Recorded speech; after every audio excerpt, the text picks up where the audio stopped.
This episode is going to be so good.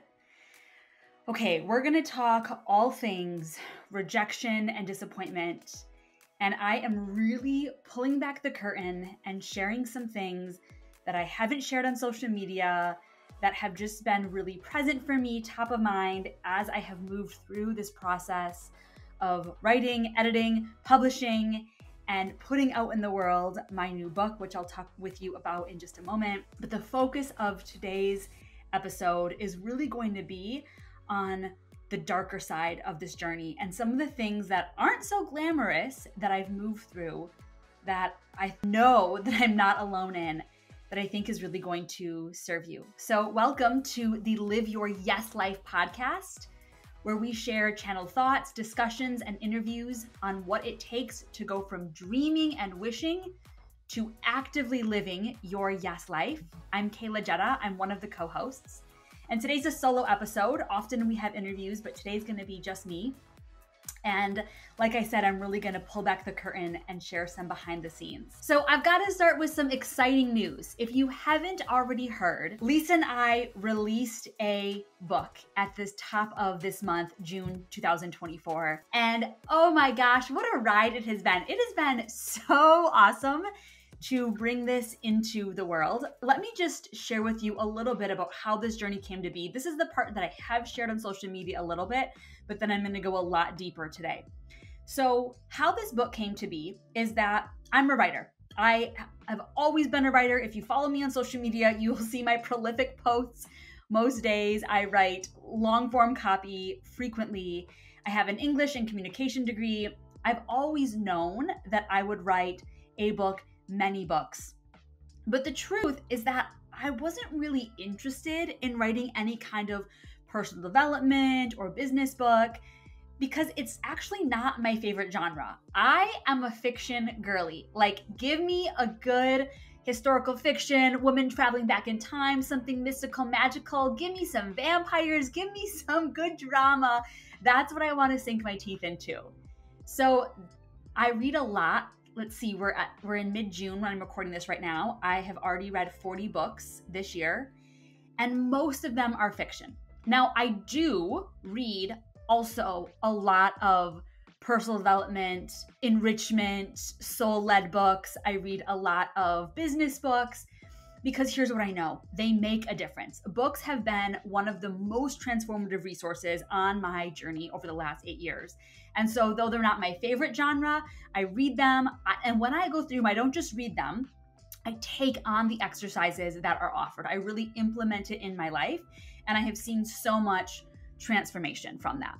So though I've always known that I would write a book, I truthfully did not ever think that I would write a book that matches the work that I do. In my mind, it's like I get to do this work every day. We have a podcast, we have a free Facebook group, all by the same name, P.S., Live Your Yes Life. So this podcast, our free Facebook group, and the book have the same name, Live Your Yes Life. So you can find us anywhere by that name. So I feel like I get to do this work. Like I get to create transformation for people, being a life coach, running the programs that we run, putting out the offers that we do. And I just thought that writing would be like a fun passion outlet, another way that I get to experience a different part of who I am. So in February of this year, I was living in Savannah for the month of February. I like to go every year because I live in the Midwest and winter's not my favorite, y'all. I can do a couple months of winter, but I really like an escape. So while I was in Savannah this year, I decided, I was like, you know what? I've been noodling with this idea of a fiction book for a while now. And why don't I just play with it? And there's a lot of bookstores in Savannah I love to go to, and one of the bookstores was offering some writer's nights where everyone could just come together with their laptop and spend 2 hours working on whatever project they were working on. So I used those as some fun accountability structures, and I showed up for those, and I started writing this really fun fiction book. Now, what happened is that I think that was the gateway, right? I opened up, and then I experienced what I call a divine download. So to me, a divine download is when God is in direct communication. It's not some kind of weird, like I'm hearing a voice. It's not some weird thing. It's just like I know that God is very directly speaking to me. And it's just so clear. And it happens for me all of the time about all sorts of different things. And normally I'm pretty obedient. And sometimes I have a conversation back and forth. Okay, so here's what happened. The gateway of writing has been opened. And I get this divine download where I'm really clear that I'm being told to write a book that shares all of the work that I'm doing on a regular basis. And I was like, no, thank you. You know what? Like, I hear you. Great idea. I just feel like I'm already doing that. And I'm really not interested in writing a book about it. I want to write fun books. And the direction just kept coming pretty clearly. Like, nope, this is what I want you to do. This work needs to come through you in this way. You get to do it. So I said, okay, I surrender. I understand the divine assignment. I'm going to take this on. And so then it was like the next day, my mom came to Savannah to visit me and we were both getting ready. She was doing her makeup in the bathroom. I was doing my makeup in my bedroom. And loudly, so that, she could hear me between rooms, I said, hey, you know how I get these divine downloads and I just know that I have to follow whatever it is? She's like, she gets them too. We're very clear. This is how we actually started our business. I said, well, I'm being told that I'm going to write a book centered around the work that we do. It's going to be, a quick but powerful read that really has our key exercises and really takes someone through when they have a dream, but they're getting in their own way, how they move towards and actually create the life and the things that they really want, getting out of their own way. And I'm going to write the book in 4 weeks. I'm just going to sit down, power through, and I'm going to give you some assignments of stories I need you to include, exercises, so you're going to contribute, and you're just going to have to do it, okay? And she was like, sounds interesting, which is mom speak for totally support you. If this is your passion project, I'm here, I support you. And also, I don't know if that's how this works, that you just write it out like that, but I know she's going to do what she wants, so here she goes, okay? So we were then off to the races. So I took the month of March. It ended up taking me 6 weeks to write the book. My goal was 4, it took me 6. All good, consider that a total win. And I really dedicated myself during this time to pouring all of the things that I knew needed to go into this book. And I am so proud of it, y'all. I mean, you have been reading it. It's been out in the world now. And the feedback that we're getting is amazing. I'm so proud of it because I know that it really is supportive. And that if you take the practices that are offered in there, it's not just my story. I weave some pieces of my story in, but it is tangible exercises that you can do in real time. It is what do I want to call it? A guidebook that you can apply to your own life and the exercises to really make some tangible differences. So I'm so proud of it. And so then I wrote the book in 6 weeks and I didn't tell anybody that I was writing it. My mom knew, my husband knew, and just a few friends, 3 friends. I knew that I had to keep it a secret because I just needed to focus. I was already kind of it's a lot to take on writing a book like this in such a short period of time while working, while I was in another program, while I'm doing all these things. And I just knew that I needed to zero in, focus, and take it one step at a time. That was the clear instruction that I was getting, is the path would be laid, but I got to take it one step at a time. So then I write the last word and I instantly pick up my phone and I text my friend, Abigail Gazda with Hearts Unleashed House Publishing. She's my publisher. And I said, hey, surprise, wrote a book. Can you publish it quickly in 2 months? She was like, I've been waiting for this day. Here we go. Okay. So then the process continues. We move through a really fast. I had 5 pre-readers that helped me edit. I gave them a 1-week deadline. They were just incredible. I'm so, so grateful. So shout out to Molly, Claudia, Sam, Aaron, Kate. Oh shoot, guys, I'm missing one. I'm sorry. I just, brain fart in this moment. But I'm so grateful for the amazing feedback that I was getting. And we just kept the party rolling. So then, now the book is being edited, it's going through multiple revisions, and then we're going to get it up and out in the world. So that's all good. Here's the other highlight. I'm giving you guys the highlight reel, the behind the scenes, and then I'm gonna get into all of the stuff I haven't shared yet. We intended to release the book through one company that kind of gets the link. They print the book and they get the link on Amazon, Barnes & Noble, Target, all of the things. And this process that is supposed to be streamlined and easy, for whatever reason, was not. We were just running into roadblocks and hiccups, and our nicely timed pre-launch and launch date was running into some snafus, and we were trying to keep this just tight and quick and easy, and it just wasn't happening. And so then we went to plan B with another company, and we were running into a couple roadblocks there. And so it was just like, okay, we just have to keep surrendering to this process. But eventually, we did not have a pre-launch. Like we planned on having a 5-day pre-launch. We ended up not being able to have a pre-launch, and the book launched 1 day later than the scheduled launch date. And that's just how it goes sometimes. And so we roll with the punches. We didn't know what day the book was going to be out. So on our launch date, we just created a private link where you could order through me, and we announced the book to the world to kind of keep on our schedule. And then the next day it populated live on Amazon and it was there. And then some of you know this piece. We had just an amazing experience where within the first 24 hours, we got #1 new release in a number of different categories. And that was so fun, because what that meant to me is that y'all wanted this book. You were excited about the work that was in it, and you're going to use it to transform your life and have the things you really want. And that is why I wrote this book. I say this in the book right at the top. I did not write this book to become a best-selling author or to win awards. Now, I'm totally open to all of the abundance. I'm fun and celebratory and grateful that we were a #1 new release, but that wasn't my reason for writing the book. The reason is that I knew that getting this information in the hands of people that would use it to transform their lives and have what they want, the time is now and it mattered. And so getting that #1 new release status just meant that it's happening, that you all are taking it and implementing it, and you're excited to have this in your life. And that makes me so celebratory. So that's all of the stuff that you have now seen publicly. You've heard me announce it, you've gotten the book, you're starting to read it, you're excited, you've seen the #1 new release. And here's what I know, is that from the outside, it can look like, oh my gosh, everything that girl touches is gold.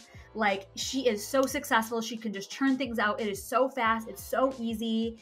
It is amazing. And I am totally celebrating the success. Like, I am not denying it. I am here to be a model that we must own and welcome and make room and celebrate our success. And I am so grateful, and I am courageous enough and willing enough to really celebrate what has been created. So that is all true. And here's what else I know. And we're now getting into the place of listening, thinking, wasn't this about rejection and disappointment? All I've heard so far is like, you did the thing, yay you, so successful.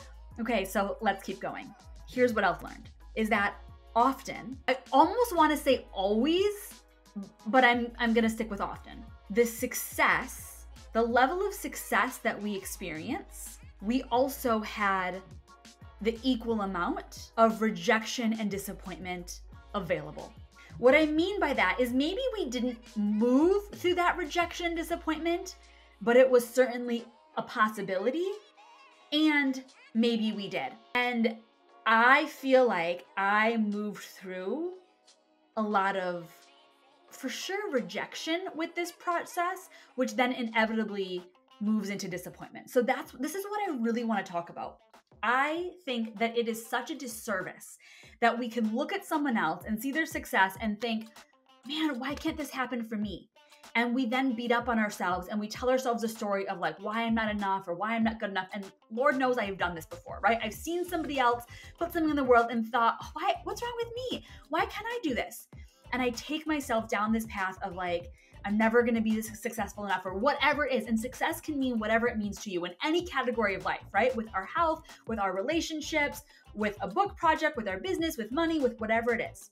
We compare and despair. And I have really, really found that the way that we can be with incredible amounts of success is by willing to be with incredible amounts of rejection and disappointment. Because the opposite equal always exists, right? So if we want massive success, it must exist that massive rejection and disappointment can be a possibility. Maybe we won't move through that, but the possibility has to exist. And I think about it like, if I want to jump in the deep end of a pool and swim, Now that's what I'm intending. That's what I'm focusing on, is jumping in the deep end of a pool and swimming. But the possibility that I would drown exists. That's not what I want to happen. It's not what I'm focusing on. It's just that that possibility exists. And if I'm unwilling to be with that possibility, then I'm going to have to stay on the side of the pool. And as long as I'm on the side of the pool, I'll never actually get to swim. And so this is a place that a lot of people get hung up, is they don't want to feel that rejection, disappointment. And I get it. Like, it's not yummy, right? But our unwillingness to be with rejection, disappointment keeps us from experiencing the success that we want. And so I open myself up to that in a big way. My decision to go through this fast and furious and in a quick timeline and like so much success and abundance meant that I was also opening myself up to being with big rejection and disappointment. And what you don't know, what you haven't seen, but I'm telling you now, is you would be shocked if you knew how much rejection I moved through getting this book out in the world. So once we had a pre-launch date, which remember, it didn't end up happening. So that was a whole nother layer of disappointment. But once we had a pre-launch date, a week before that, I decided that I was going to rally. My goal was a launch squad of 100 people who would say, yep, on the pre-launch date, I will order the book, I'll write a review, I will support this project. I was keeping this a secret. So that meant I had to make personal invitations because I didn't yet want it out in the world. So I just had to ask people one-on-one, share with them, here's what's going on, this is the project, will you contribute? I had to, in order to get 100 yeses, if you only knew what that process was like. So here's what I did. I made a decision that I was going to go through the contacts in my phone. Y'all, this took a lot of courage, okay? And I was going to either reach out and say, hey, how are you? What's going on with you? I have to tell you that I just wrote this book. I'm really excited. I'm curious, would you support me in the launch of this project? I was either going to send that message, or if I felt like I cannot tell this person, like I don't feel comfortable, I don't think that they're going to be interested, I was going to delete their number from my phone. And my logic, my reasoning behind that is, if I'm, up to something big and amazing like this, and someone is in my phone and I feel like I can't tell them, they probably don't need to be in my phone, right? And there are a lot of people that I've had the same phone number since I was 12. So that's a long time with a lot of people's phone numbers in there. And the rejection that I got moving through that process was big. It was a lot. I got just a number of people, like, basically, I'm paraphrasing, but like, how dare you? You're so greedy. You're so selfish. Get over yourself. Like, that kind of message, which just, man, it feels like a gut punch, right? Like, I knew it wasn't true. I know what's going on, and I still felt the gut punch. Somebody wrote me back and said, you're such a liar. This whole book is I'm sure this whole book is plagiarized. And I was just like, oh, like, that is so not true. Like, I have written every single word. I have like really poured into this. And that person like was a little, when I went to message them, I was like, I don't know if they're like totally with it. And then I thought, why the heck not? Maybe this book would really serve them. Maybe it would be, a lifeline for them. Nope, was not received. But some big, big rejection. You would be shocked of how willing people are to be mean, to just be mean, to like not be celebratory. And then there's also the rejection that like is totally cool. Like, hey, congratulations, good for you. This just isn't for me, which that feels totally different. That's like honoring a boundary. I can really celebrate that kind of rejection, like, thank you so much for seeing me. Thank you for celebrating me. Totally get it's not always a match for everybody. That's fine. But like a lot of that too, I only actually made it through the letter D in my phone book because I had so many people and I was in conversations so many other places before getting to my goal. So I didn't make it very far, but even in that process, just massive amount of rejection.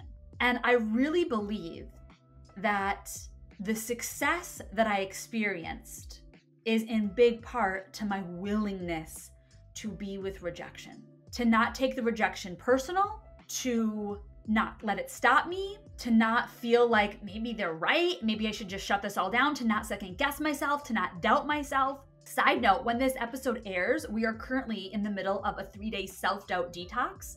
So this is a world I play in a lot. We're sharing this with our community right now, the self-doubt detox. But to not let that rejection take me out. Instead, it was just like, okay, if I want to have big success, I get to be with big rejection and big disappointment. And this is the message that I have for you today. I want you to think about, what do you really want? Is there a health goal? I'm also working on running a half marathon. Y'all, I've talked about this a lot on the podcast. I pulled a hamstring muscle in early April, and my recovery took much longer than I wanted. And I moved through some really big disappointment around my body, my training schedule. So it could be around a health goal. It could be around relationships. You may see someone that has like the quote unquote perfect relationship that you want, but I bet you don't know how much heartbreak or disappointment they've moved through. Or maybe you have felt that way. Like you're just like, I have moved through rejection after rejection and disappointment after disappointment. When is my time coming? Well, hold on, friend. And here's what I want you to know. If you have the capacity to be with big amounts of rejection and disappointment, it means you have the capacity for big success. And I am so excited for you because you deserve the success that you so deeply desire, and it's coming. So the invitation is to not avoid or shut down or hide from rejection or disappointment. But can you build that courage muscle? Can you welcome in the rejection and disappointment and say, okay, I can be with this feeling. I don't have to take it personal. I don't have to make it mean something about me other than whatever meaning I give it, which the meaning that I give it is like, look at how strong I am. Look at how resilient I am. Look at my willingness. I know what is true. I know what my commitment is. I know what my intention is. I know what my reason is. I know who put this dream in my heart to begin with. I know the call that I'm answering. And so I'm going to keep going. So that's the invitation. Can you be with big amounts of rejection and disappointment so you can also be with big success? And that's what I want you to know. It just can be so easy to, follow me on social and see the things and think like, wow, it's so easy for her. And I'm not going to say that it's not. Like in a lot of ways, there is a lot of ease to it. And there is rejection and disappointment that can hit me like a bus sometimes and just feel like, it would be so easy to let this take me out. It would be so easy to be like, wow, if all of these people are telling me no and telling like, maybe they're right. And instead to think, no, whatever they think of me, it's not my business. Other people get to have, they are entitled, they are allowed to have whatever opinion of me they desire. And that doesn't have to be the truth. I don't have to take that on. I don't have to make that mean something about me. I can just keep following my path, my calling, and put into the world what I know I'm meant to give. So that's what I've been moving through. I hope that this supports you. If you are someone that has experienced any kind of rejection or disappointment lately, or a lot of it, I hope that you give yourself the courage to keep going and to let that rejection and disappointment be the fuel to your fire for the success that is inevitably yours, that has to be. I just firmly believe that we cannot move through rejection, disappointment, and not have there be success on the other side. And I just think it works like this. If we let ourselves be with like -1% rejection, disappointment, then we get to have +1% success. If we let ourselves be with -100% rejection, disappointment, then we have the capacity to be with +100% success. So open your capacity up, move into, hold space, be with the rejection, disappointment, process that, move through it. Don't let it take you out because the success that is waiting for you is just on the other side of it. Okay? Here's my call to action. You're already listening to the Live Your Yes Life podcast. Thank you. Please make sure that you're in our Facebook group. It's the same name. You can find us on Facebook, Live Your Yes Life, and get the book, Live Your Yes Life. Get what you want without being stopped by money, time, or approval. Welcome to Live Your Yes Life fam. We're a book, we're a podcast, we're a Facebook group. We are honored to support you. Thank you for being on this journey. I hope that this served you. My dog is barking. The mic probably picked it up. That's okay. It's real life.